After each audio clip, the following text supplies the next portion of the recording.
Hello friends, आपल्या चॅनलवर मी तुमचे खूप खूप स्वागत करते। आज आपण अगदी टेस्टी आणि खस्ता मटर कचोरी करणार आहोत। आपल्याला काही चविष्ट खायचे असेल तर ही टम्म फुगलेली वाटाण्याची कचोरी तुम्ही नक्की करू शकता। फक्त 3 टिप्स वापरून तुम्ही अगदी मस्त हलवायासारखी खस्ता कचोरी करू शकता। चला तर मग टेस्टी आणि खस्ता मटर कचोरी कशी करायची ते आपण पाहूया।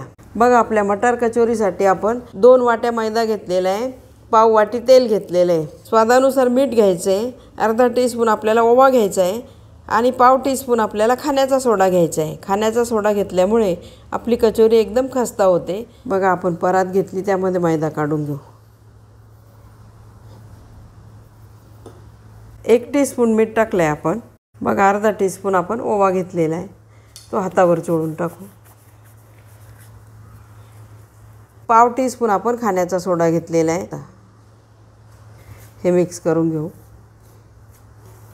पाव कप आपण तेल घेतलेले ते टाकू। मैद्याला तेल छान चोळून घेऊ आपण। आपली पहिली टिप ही आहे की मैद्याला तेल अगदी छान चोळून घ्यायचं आहे आणि आपल्याला सॉफ्ट पीठ मळायचं आहे।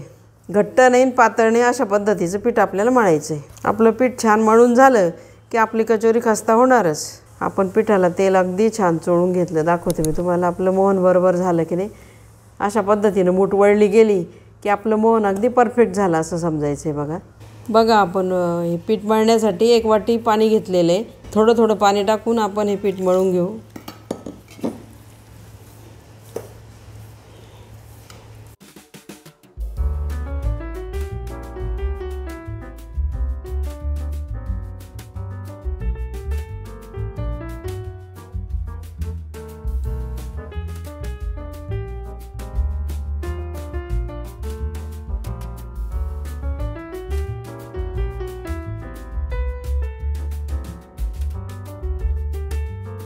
बघा, आपलं पीठ मळून झालं। या पद्धतीने आपल्याला सॉफ्ट पीठ मळायचं आहे। आपलं पीठ मळण्यासाठी बघा 1 वाटी पाणी घेतलं होतं, पाऊण वाटी पाणी लागलं, पाव वाटी पाणी उरलेलं आहे। आता आपण हे पीठ झाकून 15 मिनिटांसाठी बाजूला ठेवून देऊ। आपण कचोरीसाठी एकदम टेस्टी मसाला तयार करणार आहे। अगदी हलवायासारखी कचोरी आपली तयार होते। आपण हे जे साहित्य सर्व घेतले ते तव्यावर गरम करून घेतलेले, त्यामुळे काय होतं, आपल्या कचोरीची चव छान येते। आता मिक्सरचं भांडं घेतलेलं आहे, त्यामध्ये आपल्याला धने जाडसर वाटून घ्यायचे। 2 टेबलस्पून धने घेतलेले आपण। 1.5 टेबलस्पून आपण बडीशेप घेत, ती मिक्सरच्या भांड्यात टाकते मी। 1 टीस्पून आपण जिरे घेतलेले, मिक्सरच्या भांड्यात टाकते मी। मिक्सरला आपण हे जाडसर वाटून घेऊ। बघा, धने जिरे बडीशेप आपण या पद्धतीनं मिक्सरला बारीक केली। थोडी जाडसरच ठेवायची। 5-6 आल्याचे तुकडे घेतलेले, 8-10 लसूण पाकळ्या घेतल्या, त्याही टाकू आपण। थोड्याशा कोथिंबीरीच्या काड्या घेतल्या, त्याही टाकू। हे मिक्सरला बारीक करू आपण। बघा, आलं लसूण कोथिंबीर या पद्धतीनं आपण मिक्सरला बारीक केली, ती काढून घेऊ वाटीमध्ये। तुम्हाला लसूण टाकायचा नसेल तर लसूण तुम्ही टाकला नाही तरी चालेल। 1 वाटी आपण ओले वाटाणे घेतलेले। वाटाणे असे थोडेसे कोवळे घ्यायचे, म्हणजे आपली कचोरी चवदार होते। वाटाणे आता मिक्सरला आपण बारीक करू। 3 मिरच्या घेतलेल्या आहे मी, त्याही टाकू यामध्ये आपण। वाटाणे आणि मिरच्या आपण मिक्सरला किंचित जाडसर वाटून घेऊ। बघा, आपण वाटाणे या पद्धतीनं मिक्सरला जाडसर वाटून घेतलेले। कचोरीचं आपण सारण तयार करू। त्यासाठी एक भांडं तापत ठेवलेले आहे मी। 2 चमचे तेल टाकू आपण। त्यामध्ये जाडसर वाटलेले धने जिरे आणि बडीशेप टाकू। धने जिरे बडीशेप छान परतून घेऊ आपण तेलावर। धने जिरे आणि बडीशेप मस्त परतून झालेले। यामध्ये आपण पाव चमचा हिंग टाकू। लसूण आलं आणि कोथिंबीर बारीक केली होती, ती टाकू। लसूण आल्याचा कच्चेपणा जाईपर्यंत आपल्याला छान परतून घ्यायचे आहे। लसूण परतण्यासाठी 1 चमचा तेल टाकू। सर्व मसाले आपल्याला कमी गॅसवरच परतायचे। 1 टीस्पून आपण तिखट टाकू। अर्धा टीस्पून हळद टाकू। 1 टीस्पून आपल्याला चाट मसाला टाकायचा आहे। अर्धा टीस्पून आपण गरम मसाला टाकू। तुमच्याकडे चाट मसाला नसेल तर तुम्ही थोडंसं लिंबाचा रस पिळला तरी चालेल, आमचूर पावडर टाकली तरी चालेल। हे परतून घेऊ छान मस्त। 2 टेबलस्पून बेसन पीठ आपण भाजून घेतलेले, ते टाकू। छान परतून घेऊ। बेसन पिठामुळे आपल्या कचोरीला बाइंडिंग येते आणि कचोरीचं सारण चवदार होतं एकदम। 10-12 काजू आपण खलबत्त्यामध्ये जाडसर कुटून घेतले, ते टाकू। तुम्हाला आवडत असले तर टाका, नाही तर स्किप केले तरी चालतील। परतून घेऊ काजू थोडेसे। बारीक चिरलेली कोथिंबीर टाकू थोडीशी. कोथिंबीर या स्टेजला टाका, छान परतून घ्या, म्हणजे कोथिंबीरीमधला ओलसरपणा आपल्याला काढून टाकायचा आहे. बघा आपले मसाले मस्त परतून झालेले. जाडसर वाटलेले वाटाणे टाकू, छान मिक्स करून घेऊ. 1.5 टीस्पून मीठ टाकते, तुम्ही तुमच्या स्वादानुसार टाकू शकता. छान मिक्स करून घेऊ. मटर कचोरीचं सारण तयार झालं अशा पद्धतीनं. बघा आपलं सारण या पद्धतीनं तयार झालं. क्लोजअपमध्ये दाखवते. तर गॅस बंद करते. हे सारण आपण आता थंड करून घेऊ. बघा 15 ते 20 मिनिट झाले. आपलं पीठ छान भिजलं, एकदम सॉफ्ट झालं. बघा असंच पीठ पाहिजे. आता हे पीठ आपण चांगलं मळून घेऊ. आता त्याचे 2 भाग करू.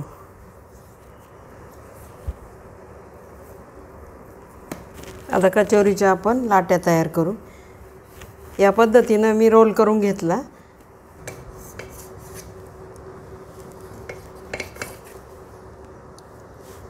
या पद्धतीनं आपण लाट्या करून घेऊ. छान गोल गोळा करून घेऊ आपण तयार. बाउलमध्ये आपण झाकून ठेवतो. कचोरीचे गोळे तयार केले काय करायचं, त्यावर सुती कापड झाकून ठेवायचं. कचोरीसाठी अशा पद्धतीचे गोळे आपण तयार करून घेतलेले. बघा एकदम मस्त. आपलं सारण आता थंड झालं. बघा आता आपण कचोरीचे गोळे जेवढे केले त्याच्या निम्मे आपल्याला सारणाचे गोळे तयार करायचे. तुम्हाला दाखवते मी. बघा अशा पद्धतीनं आपण गोळे तयार करून घेऊ. सारणाचा गोळा असा आहे आणि आपण कचोरीच्या पिठाचे जे गोळे केले त्याचा गोळा एवढा आहे. या पद्धतीनं करायचे. बघा आपले कचोरीच्या सारणाचे अगदी मस्त गोळे तयार केलेले. अगदी सारख्या प्रमाणात असे गोळे आपण तयार करून घ्यायचे. आता आपण कचोरी तयार करू. आपल्या कचोरीची टिप नंबर 2 अशी आहे की आपल्याला कचोरी एकदम छान सील करून घ्यायची. बघा आता मी हा गोळा घेतलेला आहे आणि आता कडेकडेने मोठा करू. मध्ये जाड ठेवायचं आहे. बघा या पद्धतीनं अगदी सोपं आहे. फक्त मोदकाची पारी आपण पातळ करतो, कचोरीची पारी थोडी जाड असते. अशी पारी तयार करून घेतली. त्यामध्ये आता स्टफिंगचा गोळा ठेवू. बघा या पद्धतीनं. आणि काय करायचं, मध्ये दाबून द्यायचं या पद्धतीनं, म्हणजे सील छान होतं. बघा अगदी मस्त सील होतं. आपली कचोरी अजिबात फुटणार नाही. या पद्धतीनं तुम्ही केली, करायलाही एकदम सोपी. बघा या पद्धतीनं. आता पुरणपोळीसारखं हे दाबून देऊ. आणि बघा हे सर्व पीठ पुरणपोळीसारखं आपण जवळ घेऊ. हे बघा एकदम छान सील करून घ्यायची. आणि हे वरचं पीठ लागलं तर तुम्ही काढून घेऊ शकता, तिथे दाबू शकता.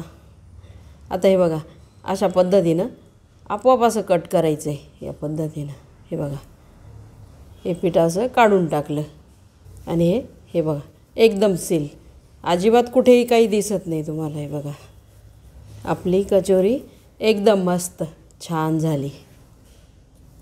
तळहातावर घेतली आणि अशी दाबून घ्यायची. म्हणजे असं दाबल्यामुळे काय होतं, मधलं जे सारण आहे ते सगळीकडे पसरतं. अशा पद्धतीनं दाबून घेऊ आपण. आपली एकदम मस्त कचोरी तयार झालेली आहे. बघा अशा पद्धतीनं आपली कचोरी तयार झालेली आहे. त्यावर सुती कापडाने झाकून ठेवायची कचोरी अशी.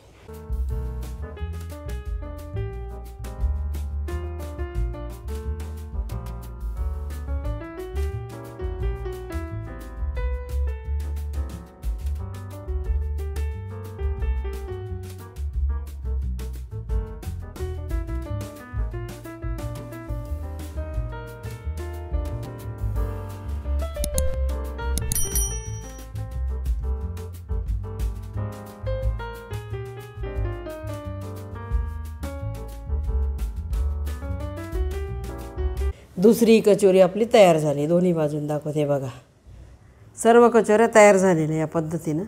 अगदी छान कचोऱ्या तयार झाल्या आणि पटकन तयार होतात. आपलं पीठ एकदा छान झालं की कचोऱ्याही पटकन तयार होतात. बघा कचोरीसाठी आपण तेल तापत ठेवलेले.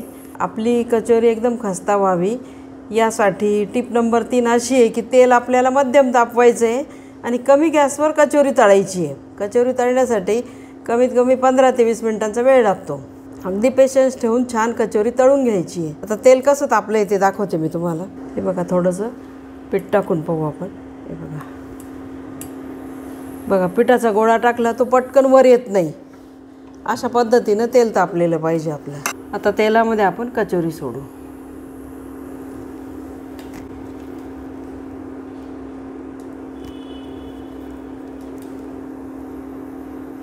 तीन कचोरे सोडलेले आहे मी. आणि आपल्याला हातच लावायचं नाही, आपोआप कचोरी तेलाच्या वरती तरंगायला लागेल. बघा आता कचोरी वरती यायला लागली.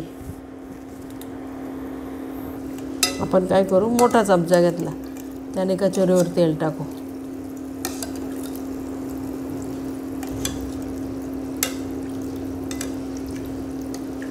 तेल टाकल्याने काय होतं, छान फुलते. तिन्ही कचोऱ्या एकदम टम्म फुगल्या मस्त अगदी. 10 मिनिट चांगल्या एका बाजूने तळून घ्यायच्या, मगच आपल्याला पलटी करायची. किंचित रंग बदलला, आता आपण उलटून देऊ. बघा या पद्धतीनं मस्त रंग आलेला आहे. हे बघा बघा कचोरी एकदाच उलटली.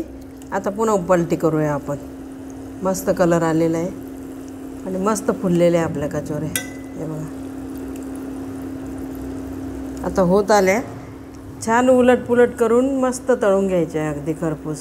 बघा आपल्या कचोऱ्या तळून झाल्या. आता काढून घेऊ आपण. हे बघा एकदम मस्त तेलने तळून टाकू. एकदम छान झाल्या आपल्या कचोऱ्या. रंगही अगदी परफेक्ट आलेला आहे. हे बघा दाखवते मी तुम्हाला. एकदम मस्त झाल्या आपल्या कचोऱ्या. बघा या पद्धतीनं तळून घेतल्या. बघा आपण बघा आपल्या कचोऱ्या एकदम मस्त झाल्या. कचोरी एकदम मस्त टम्म फुगलेली आहे, खस्ता झालेली आहे. हे बघा एकदम छान. आता कचोरी मी तुम्हाला तोडून दाखवते. बघा हे बघा एकदम खूप सारे लेयर पडलेले आपल्या कचोरीला आणि आपली कचोरी आतपर्यंत तळली गेलेली आहे. एकदम मस्त. कचोरीची रेसिपी आवडली तर लाईक करा आणि तुमच्या मित्रपरिवारामध्ये शेअर करा. मटार कचोरी तुम्ही नक्की करून पहा आणि तुमची कचोरी कशी झाली ते सांगायला विसरू नका. पुन्हा भेटू अशा छान टेस्टी रेसिपीसोबत. तोपर्यंत मस्त खा, स्वस्त रहा. धन्यवाद.